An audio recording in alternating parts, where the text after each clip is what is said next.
Dobar dan, dobri ljudi. Dobrodošli u treću epizodu našeg podcasta o digitalnom svetu. Danas pričamo o nečemu što svi koristimo, a retko o tome razmišljamo, o mrežama.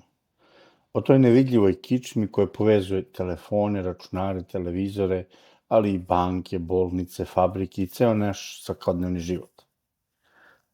Pitanje za vas. Kada ste poslednji put proveli ceo dan bez interneta? Malo je verovatno da je to bilo ikada, ali ako jeste, bilo je davno i osjećali ste se izgubljeno. To je upravo moć mreža. Šta su mreže? Zamislite grad bez puteva. Sve kuće su tu, ljudi su tu, ali ne postoji način da se dođe od tačke A do tačke B.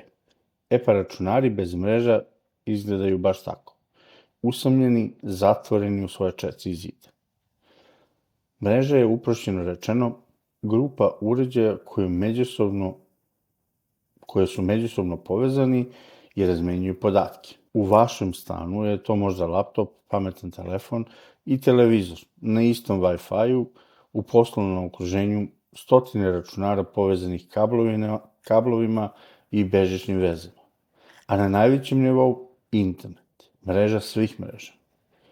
Postoje nekoliko tipova mreža. Prva, lokalna, tipično kućna ili kancelarijska i naziva se LAN. Ili ti skraćeno LAN. Local Area Network. Druga, široka mreža kao što je internet i naziva se WAN ili ti WAN ili ti Wide Area Network. Treća je PAN ili ti lična mreža, kada recimo telefon razgovara sa pametnim satom ili slušalicama. Ili ti PAN, odnosno Personal Area Network. Zatim, MAN ili ti gradska mreža, najčešće povezuje grad, univerzitetski kampus ili mreža nekog većeg kompleksa. Ali mreže nisu samo fizički kablovi i ruteri. Oni su i skup pravila, odnosno protokola. To su jezici koji uređaji koriste da bi se razumeli. Ako ja pričam srpski, a vi samo kineski, ne verujem da ćemo se razumeti baš najbolje. Ali ako imamo zajednički prevod, onda možemo da razgovaramo. Taj prevod u svetu računara su protokoli. Naprimer, prvi i najpoznatiji je TCP/IP protokol. I ono što posebno zanimljivo, što je veća mreža, to je vrednija. To se zove Metcalfeov zakon, jedan račun sam po sebi je koristan, dva su već bolja, a kada već povežete milione, dobijete globalnu moć koju zovemo internet. Kako uređaji pričaju? Započeli smo na kratko o tome. Dobro, hajdemo sad konkretno. Kako zapravo telefoni, kompjuteri i serveri razgovaraju? Najbolja slika je, recimo, paket podataka. Zamislite da želite da pošaljete jedno pismo, ali umesto da ga pošaljete u celini, vi ga isečete na stotine, koverti u svakoj pošaljete odvojeno. Primaoc ih posle složi u celinu, tako radi i internet. Svaka poruka, fotografija, video podeljeni su na pakete. S tim što i vi i primaoc znate po kojim pravilima ste vi sekli te celine, a po kojim pravilima on treba da ih složi. To se zovu i protokoli. Ti paketi putuju, recimo, kroz slojeve komunikacija, oni se zovu OSI model, odnosno OSI. I taj OSI model opisuje 7 slojeva komunikacije, od fizičkog kabla do aplikacije.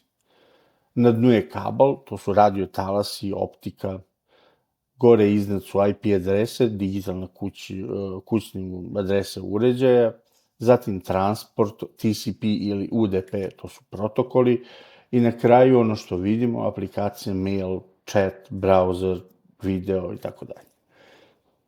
IP adrese su ključne, zamislite svet bez adresa. Kako bi poštar znao da donese pismo, recimo? Tako i uređaj, svaki mora imati svoju IP adresu. Bilo staru IPv4, odnosno IP version 4, ili neku drugu koja noviju IP version 6, odnosno IPv6. koja je praktično neiscrpna. IPv6 je kreirana jer dolazi do, da kažemo, smanjenja broja dostupnih IPv4 adresa, pa se onda krenulo kreiranje nove verzije 6, koja nudi veći opseg i puno više broja mogućih adresa, odnosno brojeva po kojima je moguće naći neku adresu. I ona je praktično neiscrpna, kao što smo rekli. Ali da ne bismo samo pamtili brojeve, tu je i nešto što se zove DNS. To je faktički telefonski imenik interneta. Vi u brauzeru ukucate google.com i to je jedino što znate, ne zanima vas šta se dešava iza toga.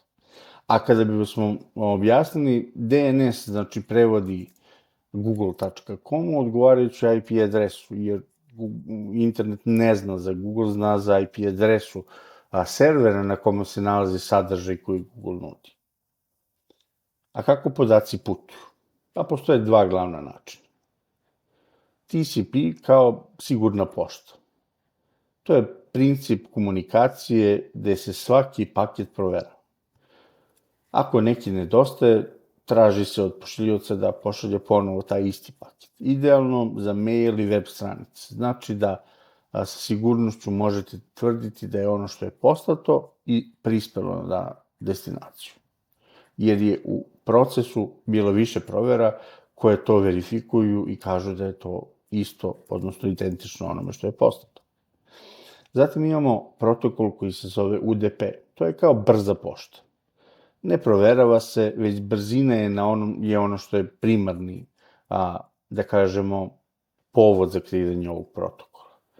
To je odlično za video pozive ili online igre, jer kada bismo proveravali svaki paket koji je potreban za slanje signala video igrice ili u toku video poziva, došlo bi do zastoja i serveri bi bili preopterećeni proverama, video zahteva puno informacija i nemoguće, odnosno izuzetno je teško i puno bi usporilo današnji saobraćaj. Uređaji mogu da pričaju žičano preko internet kablova, odnosno Ethernet kablova i optike, ili bežično Wi-Fi, Bluetooth, 4G, 5G i u budućnosti 6G tehnologija. Svaka tehnologija koju sam pomenuo ima svoju prednost ili manjkavosti. Žičano je stabilno i brzo, ali zahteva fizičku komunikaciju, odnosno da kupite kabel koji ćete razvući i možete ga koristiti samo na tom jednom mestu, dok je bežično fleksibilno i praktično, ali nudi ograničenje u udaljenosti od izvora signala. Naprimjer, u svakodnevnom životu video poziv bi izgledao ovako. Mikrofon u telefonu pretvara vaš glas u digitalni signal. Telefon pakuje signal u pakete, ti paketi putuju kroz vašu kućnu mrežu, zatim preko rutera i provajdera i dalje internetom do onoga sa kim razgovarate. Na drugoj strani, uređaj korisnika prima pakete, sklapa ih u celinu i vraća u zvuk. I sve to u deliću sekunde. Neverovatno, zar ne? Zanimljivosti o mrežama. Hajde sada malo opustimo uz par zanimljivosti. Prvi e-mail je poslat 1971. godine. Tekst, ništa spektakularno, samo niz slova. QWERTY, odnosno prvi red na tastaturi, QWERTY tastatura. Prvi pomorski, i još jedna dodatna zanimljivost oko ovog e-maila, ne zna se ko je primio, odnosno poslao ovaj mail. Prvi primorski internet kabel, kao druga zanimljivost, preko Atlantika postavljen je 1988. godine. Danas ceo svet prekrivaju 1000 kilometara takvih kablova.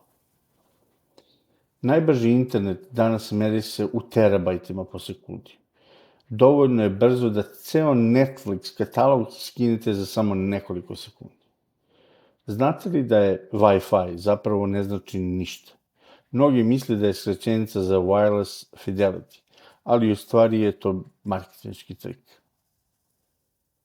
Ping, koji danas koristimo u mrežama, zapravo potiče iz sonar tehnologije podmornica.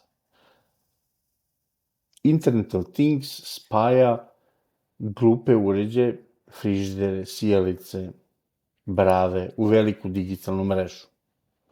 A tu je i dark web, deo interneta koji pretraživači ne indeksiraju. On ima i dobre i loše strane, od zaštite privatnosti novinara do ilegalnih tržišta. Zašto su mreže ključne? Možda se sada pitate, dobro, sve ovo zanimljivo, ali zašto su mreže toliko važne?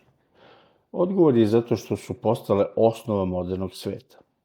Bez mreža nema bankovnih transakcija, nema online kupovine, nema telemedicine, nema društvenih mreža na kraju krajeva.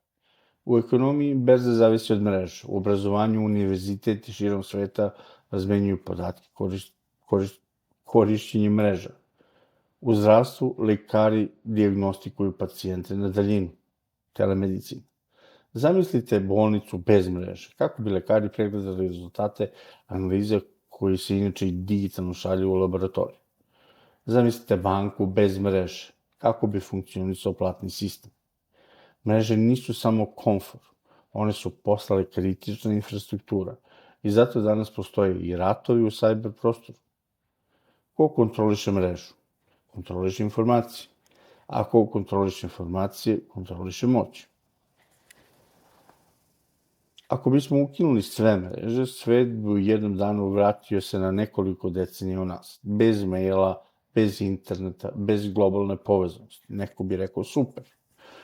Ali to pokazuje da su mreže mnogo više od tehnologije. One su temelj modernog društva. Moderno društvo, takvo kako je, donosi i neke prednosti. Sljedeći put kada recimo pošaljete poruku na Viberu ili pogledate klip na YouTube-u, setite se da iza toga stoji neverovatan sistem. Hiljade uređaja i protokola koji rade u savršenom skladu, a vama se čini kao da je to normalno. Zato možemo i slobodno reći, mreža, to je prava digitalna kičma sveta. Hvala što ste slušali KIT podcast. U sljedećoj epizodi pravimo veliki zaokret i pričat ćemo o onome što svi koriste. A mnogi brkaju, to je software i hardware. Šta je zapravo program, a šta je gvožđe? Zašto jedno bez drugog ne mogu? I kako je taj tandem pokreće sve naše uređaje, od pametnog telefona do superkompjutera. Ostanite uz nas, pratite nas i dalje, ako vam se svidjela ova epizoda, lajkite ovaj podcast, zapratite nas i budite uz nas u daljim epizodama.